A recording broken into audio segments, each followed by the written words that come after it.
Assalamualaikum warahmatullahi wabarakatuh. Kami dari kelompok 2 Praktika Perpajakan AKP Unpad 2020 akan mempresentasikan mengenai aspek perpajakan TKI. Subjek pajak terbagi menjadi dua, yaitu dalam negeri dan luar negeri.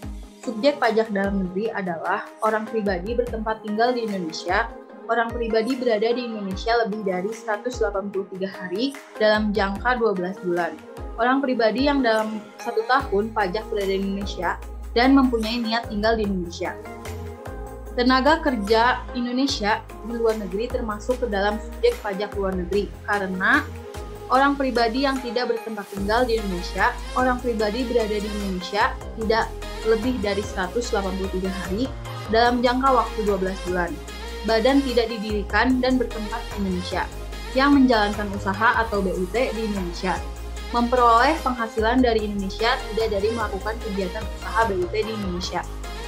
Ada pula aspek hukum perpajakan TKI sebagai berikut. Undang-Undang Nomor 6 Tahun 1983 tentang Ketentuan Umum dan Tata Cara Perpajakan. Undang-Undang Nomor 7 Tahun 1983 tentang Pajak Penghasilan. Peraturan Direktur Jenderal Pajak tentang perlakuan pajak penghasilan bagi pekerja Indonesia di luar negeri. Undang-Undang Nomor 36 Tahun 2008 tentang Pajak Penghasilan dalam Pasal 4 Ayat 3. Peraturan Direktur Jenderal Pajak tentang Pedoman Teknis Tata Cara Pemotongan, Penyetoran, dan Pelaporan Pajak Penghasilan Pasal 21 dan atau Pajak Penghasilan Pasal 26 sehubungan dengan pekerjaan, jasa, dan kegiatan orang pribadi. Undang-Undang Nomor 36 Tahun 2008 tentang Pajak Penghasilan dalam Pasal 4 Ayat 1. Yang menjadi objek penghasilan diatur dalam Undang-Undang Nomor 36 Tahun 2008 tentang Pajak Penghasilan dalam Pasal 4 Ayat 1. Yang menjadi objek pajak adalah penghasilan, yaitu setiap tambahan kemampuan ekonomis yang diperoleh atau diterima wajib pajak, baik wajib pajak berasal dari Indonesia maupun luar Indonesia, yang dapat dipakai untuk konsumsi atau menambah kekayaan si wajib pajak. Yang kedua, Undang-Undang Nomor 36 Tahun 2008 tentang Pajak Penghasilan dalam Pasal 4 Ayat 3, namun ada Ayat 3 disebutkan ada beberapa pengecualian yang dinyatakan sebagai bukan objek pajak penghasilan. Maka, dapat disimpulkan objek pajak TKI yang pertama, penghasilan dari hubungan pekerjaan, yaitu penghasilan dari adanya hubungan antara karyawan dan pemberi kerja. Yang kedua, penghasilan dari kegiatan usaha yang didefinisikan sebagai penghasilan dan dari kegiatan yang dilakukan seseorang secara teratur untuk dapat menghasilkan keuntungan. Yang ketiga, penghasilan modal, yaitu penghasilan yang diterima sebagai imbalan atas modal berupa yang barang modal atau kekayaan intelektual. Yang keempat, penghasilan lainnya yang mencakup segala sesuatu yang memenuhi konsep dasar penghasilan, tetapi tidak termasuk dalam penghasilan dari hubungan pekerjaan, penghasilan dari kegiatan usaha, atau penghasilan modal. Skema pemajakan penghasilan TKI. Jika seseorang bekerja di luar negeri lebih dari 183 hari, maka menjadi subjek pajak luar negeri. Sedangkan, jika seseorang bekerja kurang dari 183 hari, maka menjadi subjek pajak dalam negeri.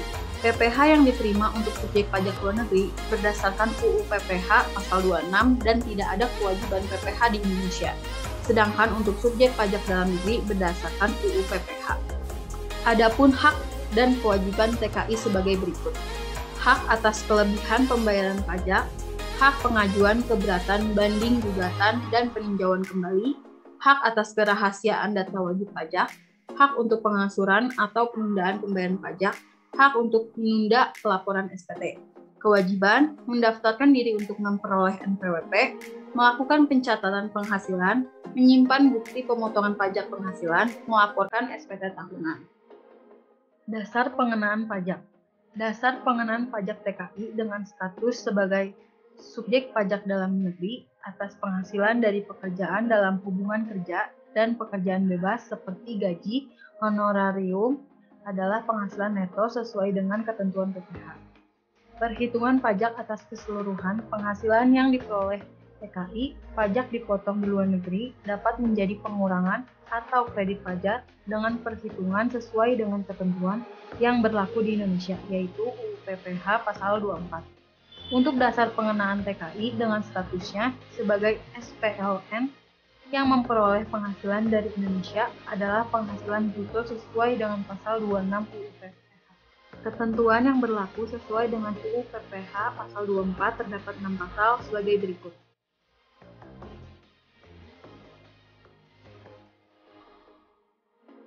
Dan perhitungan PPH pasal 24 diatur dalam PMK terdapat 3 pasal sebagai berikut.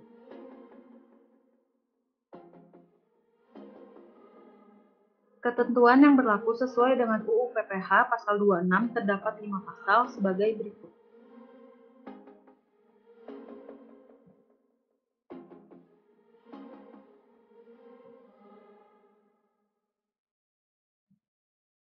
Berikut terdapat contoh kasus mengenai aspek pemajakan TKI. Amir adalah warga negara Indonesia. Ia bekerja di Jepang lebih dari 183 hari dalam jangka waktu 12 bulan. Penghasilannya hanya bersumber dari pekerjaannya di Jepang saja. Dari penghasilannya di Jepang, Amir juga sudah dikenakan dan dipotong pajak di sana.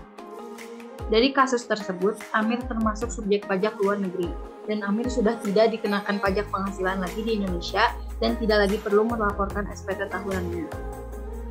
Temon adalah warga negara Indonesia. Ia bekerja di Turki lebih dari 183 hari dalam jangka waktu 12 bulan.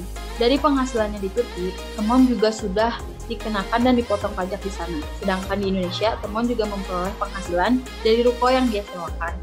Temon dikategorikan sebagai subjek pajak luar negeri dan Temon tidak memiliki kewajiban melaporkan SPT tahunan PPH. Namun, atas penghasilan sewa ruko tersebut, penyewa harus memotong PPH pasal 26 sebesar 20% dari penghasilan sewa. Budi adalah warga negara Indonesia. Dia bekerja di Jerman selama tidak lebih dari 183 hari dalam jangka waktu 12 bulan. Selain penghasilannya di Jerman, Budi juga masih mendapatkan penghasilan di Indonesia. Budi harus tetap membayar pajaknya di Indonesia. Cara membayarnya sama dengan wajib pajak dalam negeri pada umumnya. Namun, perpajakan dia di luar negeri bisa sebagai pengurangan bagi pajak Budi di Indonesia. Kredit pajak luar negeri sesuai dengan pasal 24 UU PPH. Budi harus melaporkan SPT tahunannya di Indonesia, dan di dalamnya Budi juga harus melaporkan penghasilan yang didapat di luar negeri. Contoh soal, pada tahun 2017, Tuan Suparjan status menikah dan memiliki 3 anak. Bekerja sebagai konsultan konstruksi di Singapura selama 3 bulan. Penghasilan neto yang diterimanya dari Singapura sebesar 50 juta dan telah dipotong pajaknya sebesar 5 juta. Selain itu, Tuan Suparjan juga bekerja sebagai pegawai tetap pada PT Wijaya Konstruksi di Indonesia. Penghasilan neto yang diterima dari PT Wijaya Konstruksi selama tahun 2017 sebesar 150 juta dan telah dipotong pajaknya sebesar 6.700. Dalam kasus ini, Tuan Suparjan masih berstatus wajib pajak dalam negeri karena beliau bekerja di luar negeri kurang dari 183 hari dalam waktu 12 bulan. Cara perhitungan. Penghasilan neto dari Singapura sebesar 50 juta. Penghasilan neto dalam negeri sebesar 150 juta. Ditambahkan menjadi penghasilan neto sebesar 200 juta. PT KPK 3 sebesar 72 juta yang menjadi pengurang penghasilan kena pajak sebesar 128 juta. PPH terhutang 5% dikali 50% sama dengan 2.500. 15% dikali 78 juta sama dengan 11.700. Ditambahkan menjadi 14.200. Kredit pajak.